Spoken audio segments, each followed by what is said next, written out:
Namastê, meus irmãos.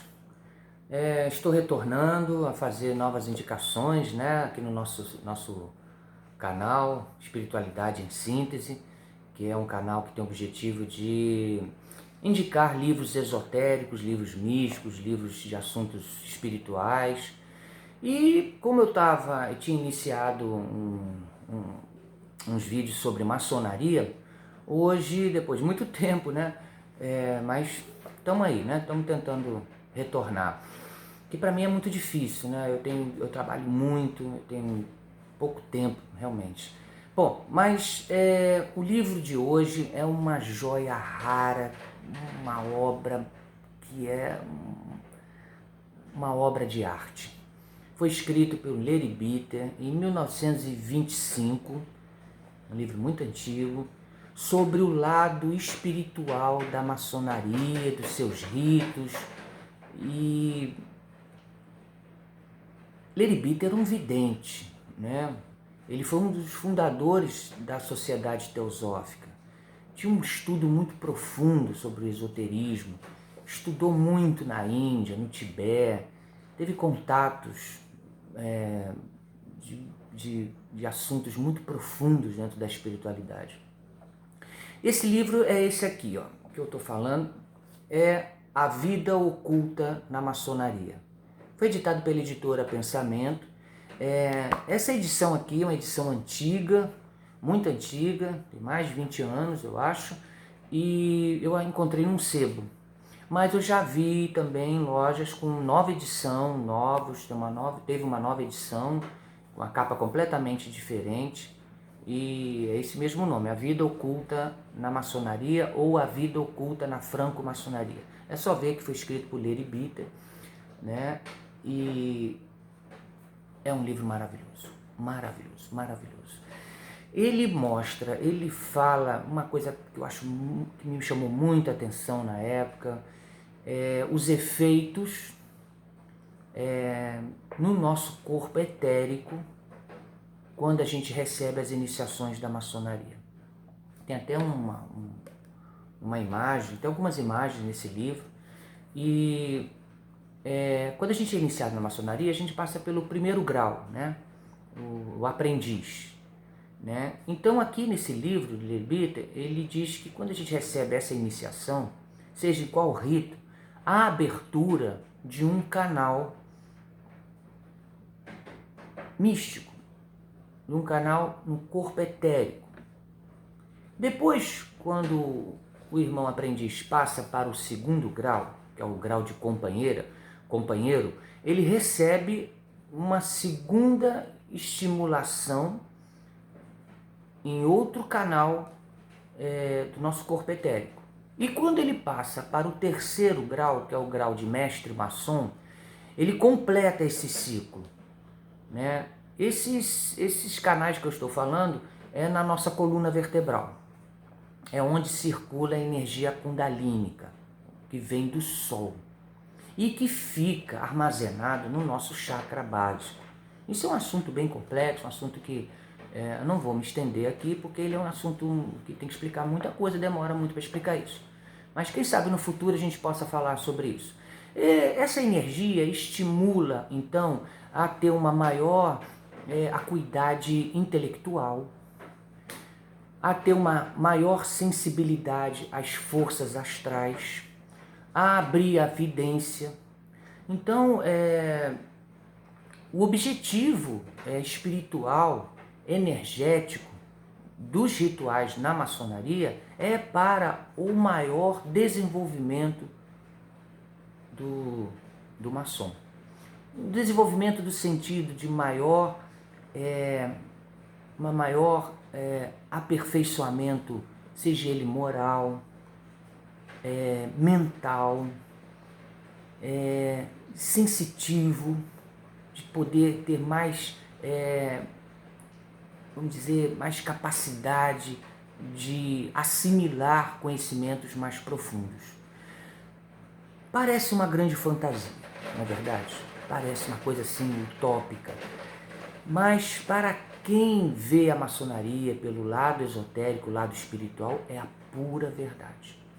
E esse livro expressa muito bem isso, explica com mínimos detalhes, simbolismos mais esotéricos em relação a algumas alfaias da loja, né? A loja é o templo, né? E ele também coloca algumas coisas que são contestadas, eu sei disso, são fortemente contestadas pelos mais materialistas. Ele acredita, Leribita põe alguma teoria sobre a origem da maçonaria, de origem muito antiga na época dos egípcios, antigos egípcios, nos antigos rituais egípcios, porque ele demonstra alguns desenhos, um egípcio, né, com caracteres de ritual com aventais, né, com aventais. Mas a ordem dos hospitaleiros também usavam aventais. Os essênios também usavam aventais.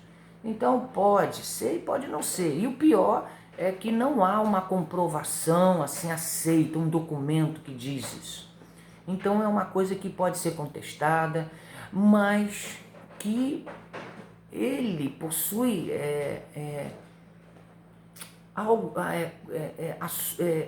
descrições de Leribita sobre a parte esotérica e a simbólica maravilhosas.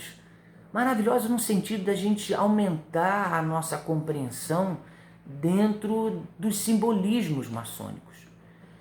E saber e a gente sentir, principalmente quando a pessoa sente, uma pessoa equilibrada, né? Estou dizendo, pessoas equilibradas, que quando entram na maçonaria sentem algo além. Não só a irmandade criada entre os irmãos, mas algo além de tudo isso, que é justamente esse lado esotérico, esse lado espiritual.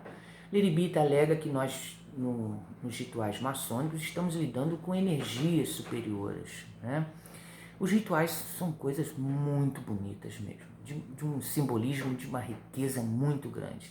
Os seus símbolos, as suas alegorias, os seus quadros, né? As pranchas, né? Nós chamamos de pranchas, pranchas do primeiro grau, pranchas do segundo grau. São quadros que têm um simbolismo, né? Que significa o esforço do ser humano em busca de uma maior evolução espiritual.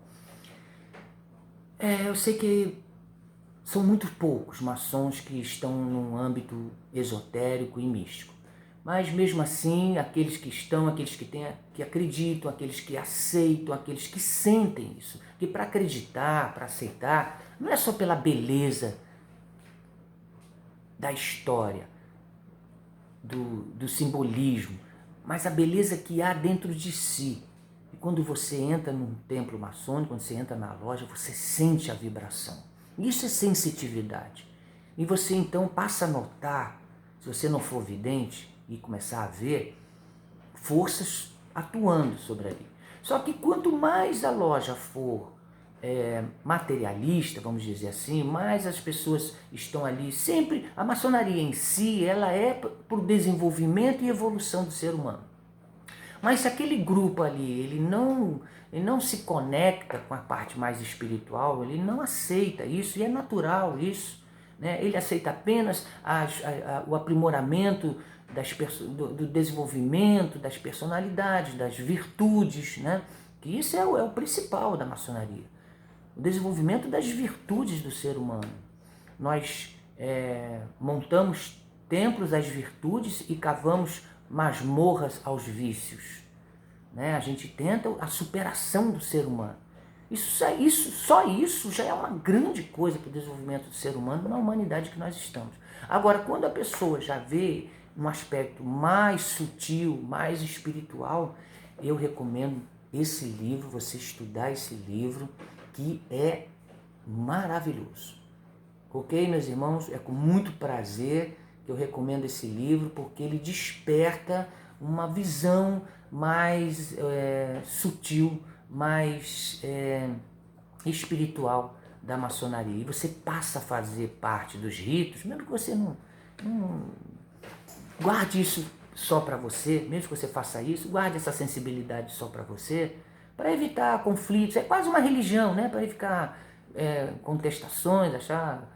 Então, guarde isso para você, para o seu desenvolvimento interno. Agora, se seu grupo todo ele compartilha dessa sensibilidade, dessa crença, dessa fé de que a maçonaria tem algo superior, tem algo espiritual por trás dela, aí sim você pode compartilhar, e é muito gostoso, e é muito bom você ter uma loja que entenda esse lado espiritual, que estude esse lado espiritual.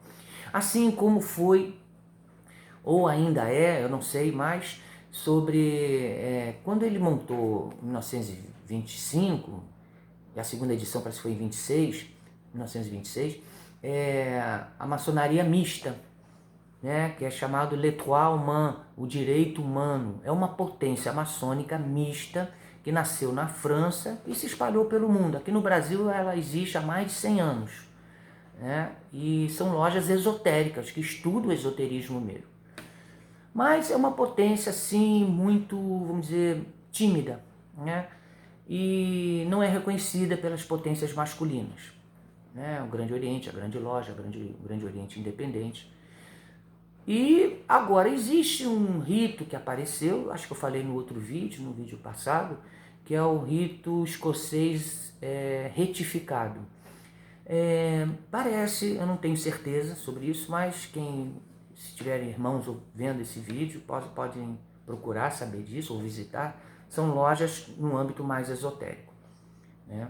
Muito bem, meus irmãos, então esse é o livro de hoje e eu recomendo com toda a força. É um livro que vale a pena a gente ter esse conhecimento, mesmo que você não tenha aí uma crença espiritual dentro da coisa. Ele tem uma parte histórica muito interessante também, e tem também significados ele dá interpretações dos simbolismos também muito interessantes. Ok? Então eu acho que ele não só serve para os esotéricos, os místicos, mas também para aquele que não vê por esse aspecto e que tem a sensibilidade de estudar outras vertentes dentro da nossa querida e amada maçonaria. Muito obrigado, meus irmãos. Namastê. Se puder, possa dar um like aí pra gente. Obrigado.